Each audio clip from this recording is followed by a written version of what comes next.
While they are pounding Russian in Kursk, Ukrainian defenders are active in other parts of the battlefield. In Chasiv Yar, Ukrainian aviation struck a building hosting Russian infantry. Ukraine has been utilizing advanced Western-supplied weapons like U.S. small-diameter bombs and French ASRAAM air-to-air missiles to conduct precise strikes on Russian targets. The SDBs, with their extended range and pinpoint accuracy, are ideal for hitting critical infrastructure like supply depots and command centers. Meanwhile, ASRAAMs, repurposed for ground attack in some cases, provide high-speed precision strikes against key targets. The 54th Mechanized Brigade successfully repelled a Russian assault in the northern direction, destroying several armored vehicles and infantry. Ukrainian defenders used drones, artillery, including cluster shells and copter drops. 2 Russian vehicles were left burning. Ukraine has mastered the combination of drones and artillery to conduct highly effective strikes on Russian forces. Drones serve as eyes in the sky, providing real-time intelligence and precise target coordinates to artillery units.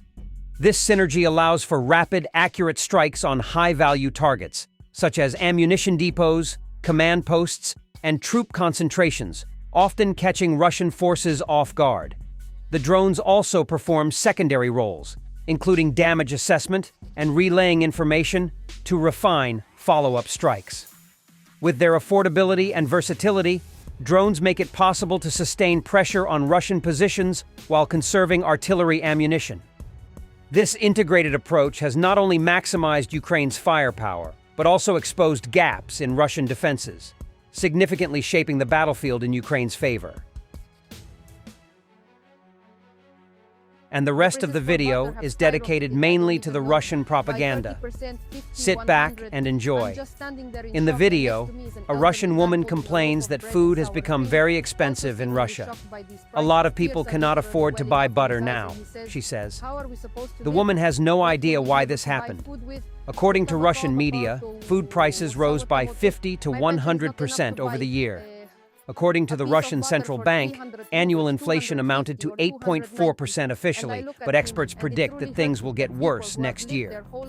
The prices for butter have skyrocketed, I don't even know, by 30%, 50, 100. I'm just standing there in shock, and next to me is an elderly man holding a loaf of bread and sour cream, also seemingly shocked by these prices. Tears are literally welling up in his eyes, and he says, "How are we supposed to live? What will we be able to buy food with? My pension is not enough to buy a piece of butter for 300 rubles, 250 or 290. And I look at him, and it truly hurts me that people who have lived their whole lives, who have contributed entirely to the development of the country, now can't even afford to buy a piece of butter in our very wealthy country, where there is everything, where we should be living. I don't know how. Like the rich should live having everything. God gave everything to our country. 40%, 80% are below the poverty line. How many do we have now? I don't know.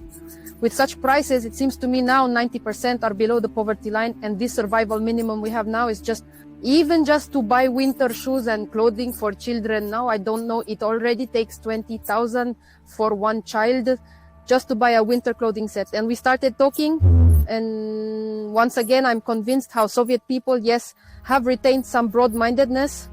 They basically understand all these processes and that all this rise in prices is happening intentionally. In principle, Thomas, it's all this policy. The people understand this, unlike unfortunately the younger generation of middle age, many of whom continue to somehow believe that we will rise from our knees. I just don't understand how many years we've been hearing all this. And then our lives are getting worse. There's a systematic destruction of all areas of our life and the entire economy. We concluded together that our only task now is to unite, because it's unclear with everything happening in all the regions already. It's uncertain what will happen. The option of freezing the line of combat contact is unacceptable for Russia. Peskov. He added that the conditions formulated by Putin continue to be relevant, and they are the ones that need to be met to stop the war. And of course, some sort of freeze along the line of combat engagement is a priori unacceptable for the Russian country. And in this case, the terms formulated by President Putin in June remain fully relevant. We must not allow ourselves to be unsettled by Russian statements. Putin is deliberately playing on our fears in Europe, and we must make it clear that we are stronger than fear. We have a European force for peace. German Foreign Minister Annalena Baerbock. We will not let ourselves be unsettled by statements from Russia. Unter Anhangstimes, Putin deliberately plays with our fear in Europe, and we must make it clear that we are stronger than fear. We have a European strength for peace. Russian propagandist Skabayeva is worried about the U.S. authorization to hit Russia with long-range missiles, describing in detail where Ukraine will be able to hit. She wouldn't be Skabayeva if she hadn't threatened Europeans with strikes on European capitals. The Washington Post reports that Ukraine may not limit itself to the Kursk region when using American long-range weaponry.